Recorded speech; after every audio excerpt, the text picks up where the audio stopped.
Hey guys, SeanB. Today, let's talk about the Dark Living Armor Zinc. I finished 2A this guy instantly after the update. He was my first option because I really want a unit for Steel Fortress B10 and potentially the Abyss Steel Fortress in the future. Because the current best buff blocker, Ling Ling, is not good enough, okay? Even though she has 3 skill that can block enemy from receiving buff, it is still not enough. So this guy is another unit that has buff block in all 3 skill. But when I saw the activation rate in the dev note, I was so sad because skill 1 has 50% chance to block enemy from receiving buff, which is pretty garbage because you also have the accuracy resistance check from the boss as well. So it's more like 35-40% chance to block enemy buff. Skill 2 AoE can defense break and can block buff as well, but also 50% chance. If you max his skill, it becomes 70% chance to activate, so much better. And skill 3, 70% chance but triple hit, so very good chance to block enemy from receiving buff. With that, all 3 skill can block enemy from receiving buff, but all 3 skill are not super consistent. But I think overall it is still better than Ling Ling, the Wind Kung Fu girl, because Ling Ling skill 1 can proc into skill 2, but I think it's like a 20% chance, so it is kind of low. So this guy's skill 1 has a better chance to, I think we might be dead here. This guy's skill 1 can also do that, but with a higher chance. I mean, can also block buff with a higher chance. Oh, are we dead? Are we dead? We might be dead. We might be dead. I am we're fine, we're fine. So this guy can perform the buff block very consistently. But in short, is he that good? He is okay, I guess. So let's take a look at the rune of this team. We have him as the main buff blocker. He has 2 AoE skill, which is really good for clearing trash waves. Skill 2 can defense break, which is even better than the Wind Kung Fu girl for dealing with a trash wave. I have him on triple will, my thing. Oh my god, what the fuck? You can also build him on Violent Revenge or triple will. Choose the best build, okay? Violent Revenge or triple will, because the boss can stun you for 2 turns. So he's not a fire unit. He will be the target for that stun. So I want him on will, so he will have more chances to perform his thingy. Or double will revenge. Triple will, double will revenge, or violent revenge. Violent is obviously you need violent proc to get that skill 2 or skill 3 in to block enemy from receiving buff. Second, you need to max his skill 2. Like, if you don't max his skill 2, might as well don't build him because the skill 2 chance is really low. I tried using him without max skill and it was terrible, okay?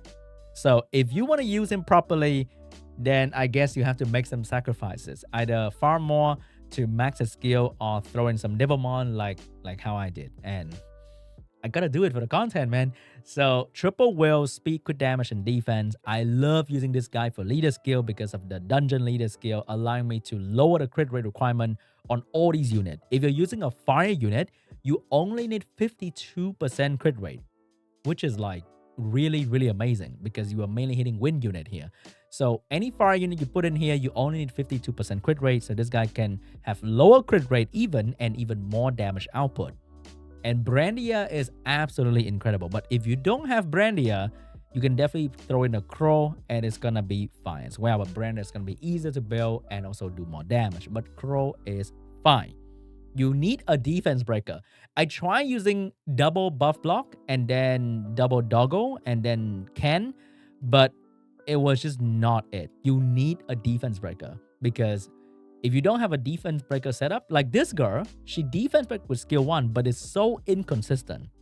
It's just not it. And after trying putting 2 buff blocker in the team as well, it was still not consistent enough. So I just gave up putting 2 buff blocker in there because if you put in another buff blocker, then you are taking away some sort of damage potential because you don't have either another damage dealer or you don't have a consistent defense breaker. I thought putting in maybe double rogue or whatever, double, triple rogue even. But I want to make a team that is going to be good for the Abyss stage as well. So I don't want to rely on either continuous damage or multiple of the same unit. I want to make a team that is future-proof. So I don't have to rethink again when the content comes. So this is probably going to be the team when Abyss drop, but because we are using damage that scale with debuff. And you know that is not really good for Abyss stages because the boss will have more HP and be way tankier. So in the future, I'll probably swap out Crow for the yellow homunculus because he can have 2 skill that deal damage according to max HP.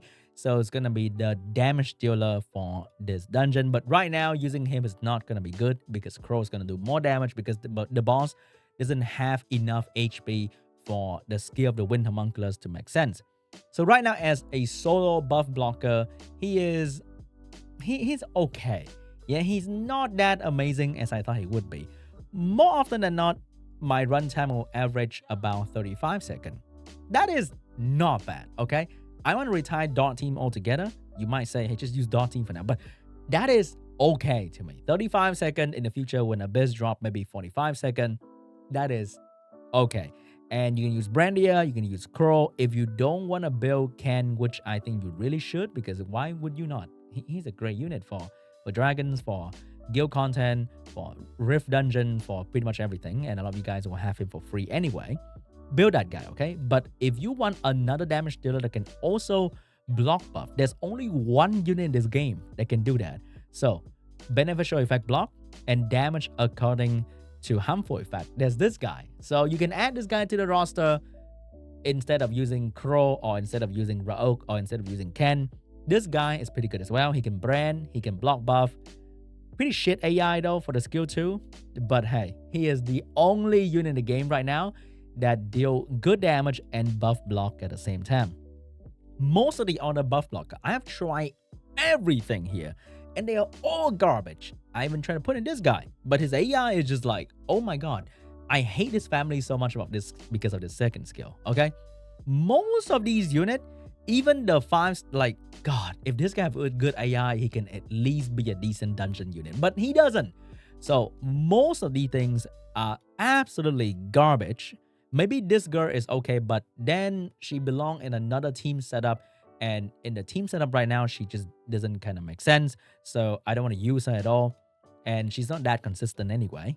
So that is probably the second best. And then we have this girl as well, which is, you know, not very consistent. That's why she's not used, even though she has all the reason to be the best unit for this dungeon. And Countess have to make another unit for this dungeon because of dog shit AI. She could have been using her skill 2 and 3, but she chose to go for skill 1, and then it does nothing for multiple turn. But anyway, this is probably the best team. I know there'll be other variation with an AoE damage dealer to move in front to clear the trash way faster, but then you also have the issue of that AoE damage dealer will attack the boss first, and then the boss will have the shield and the defense buff, and Zinc doesn't strip.